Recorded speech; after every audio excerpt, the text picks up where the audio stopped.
జాతీయ స్థాయిలో వైఎస్ఆర్ కాంగ్రెస్ పార్టీ ఒంటరైందా? ఆ పార్టీకి దేశంలో ఏ ఒక్క పార్టీ కూడా మద్దతుగా నిలబడడం లేదా? అమరావతి రాజధాని చట్టబద్ధత బిల్లుతో జాతీయ స్థాయిలో వైసీపీ స్థానం ఏంటో ఆ పార్టీ నేతలకు తెలిసి వచ్చిందా?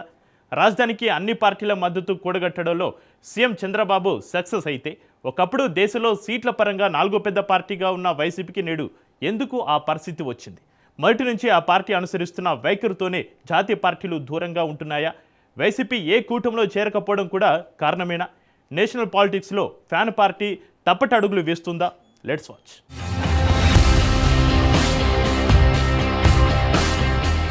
అమరావతి రాజధానికి చట్టబద్ధత బిల్లుకు పార్లమెంటు ఆమోదముద్ర వేసింది. పార్లమెంటు ఉభయ సభల్లోనూ దేశవ్యాప్తంగా అన్ని రాజకీయ పార్టీలు అమరావతి చట్టబద్ధత బిల్లుకు మద్దతు పలికాయి. సాధారణంగా ప్రభుత్వం ఏదైనా బిల్లు తీసుకొస్తే ప్రతిపక్ష పార్టీ వ్యతిరేకించడమో, సవరణలు సూచించడం వంటివి చాలా కాలంగా చూస్తున్నవే. అయితే ఏపీ రాజధాని బిల్లు విషయంలో మాత్రం అధికార ఎన్డీఏ కూటమి పార్టీలతో పాటు ప్రతిపక్ష ఇండియా కూటమి పార్టీలు సైతం ఒక్కతాటిపైకి వచ్చాయి. అసలు రాష్ట్రానికి సంబంధం లేని పార్టీలు కూడా ఏపీ క్యాపిటల్ కి సపోర్ట్ చేశాయి. అయితే ఏపీ నుంచి ప్రతిపక్షంగా ఉన్న వైఎస్ఆర్ కాంగ్రెస్ పార్టీ మాత్రం క్యాపిటల్ బిల్లును వ్యతిరేకించింది. పార్లమెంట్ నుంచి వాకౌట్ చేసింది.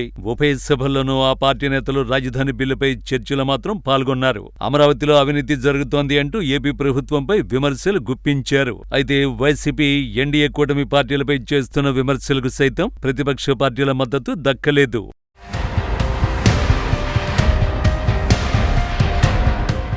ఇక వైసీపీ పార్లమెంట్ నుంచి వాకౌట్ చేసిన సమయంలోనూ ఆ పార్టీని సమర్థించిన వాళ్లు ఒక్కరూ లేకపోవడంతో జాతీయ స్థాయిలో వైసీపీ ఒంటరి పార్టీగా మిగిలిపోయింది అనే చర్చ రాజకీయ వర్గాల్లో జరుగుతోంది.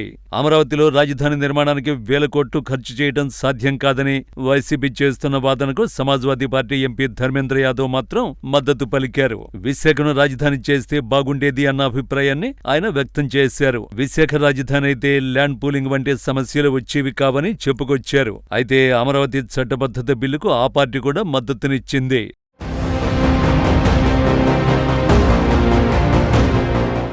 అమరావతి చట్టబద్ధత బిల్లుకు అన్ని పార్టీల మద్దతు కూడగట్టడంలో ఏపీ సీఎం చంద్రబాబు సక్సెస్ అయ్యారని రాజకీయ విశ్లేషకులు చెబుతున్నారు. బిల్లు పార్లమెంటులో పెట్టడానికి ముందు నుంచే ఏ ఒక్క పార్టీ నుంచి వ్యతిరేకత రాకుండా వ్యూహాత్మకంగా వ్యవహరించారట సీఎం చంద్రబాబు. అయితే వైసీపీ మాత్రం ఆ విషయంలో పూర్తిగా వెనకబడింది అంటున్నాయి పొలిటికల్ సర్కిల్స్. రాజధానికి చట్టబద్ధత బిల్లును వ్యతిరేకించాలని ముందుగా వైసీపీ నిర్ణయం తీసుకుంది. అయితే తాను తీసుకున్న డెసిషన్ ను జస్టిఫై చేసుకోవాలి అనుకుంటే అసలు తాము ఎందుకు బిల్లును వ్యతిరేకిస్తుంది మిగిలిన పార్టీలకు వైసీపీ వివరించాల్సిందట. కానీ ఆ దిశగా జగన్ పార్టీ ఎలాంటి ప్రయత్నం చేయలేదు. అది పక్కన పెడితే కనీసం తాము మొదటి నుంచి చెబుతున్నట్లు అమరావతిలో జరుగుతున్న అవినీతిపైన పార్లమెంటు వేదికగా అయినా చర్చించాలని ఎన్డీఏ ఇండియా కూటములకు దూరంగా ఉంటున్న పార్టీలనైనా వైసీపీ ఒప్పించాల్సిందట. కానీ ఆ స్ట్రాటజీని కూడా కనీసం ఆలోచన కూడా చేయలేదు వైసీపీ అధినేత.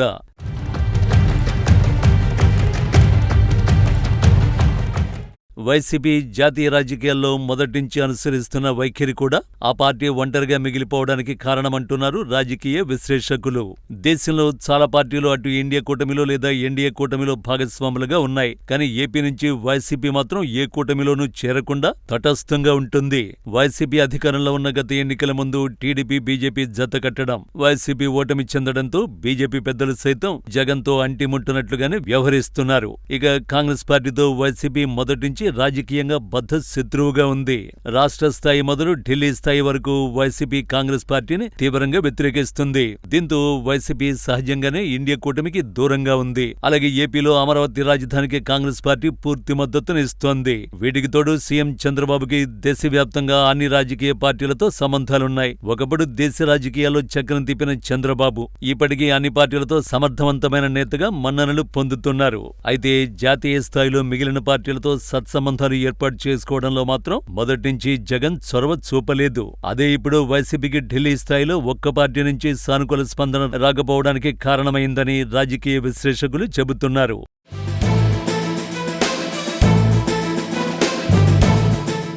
జగన్మోహన్ రెడ్డి రాజకీయం ప్రజల్ని నమ్ముకుని చేస్తున్నారు తప్ప ఎవరో ఒకరి మద్దతుతో కాదు అనేది ఫ్యాన్ పార్టీ నేతల మాట.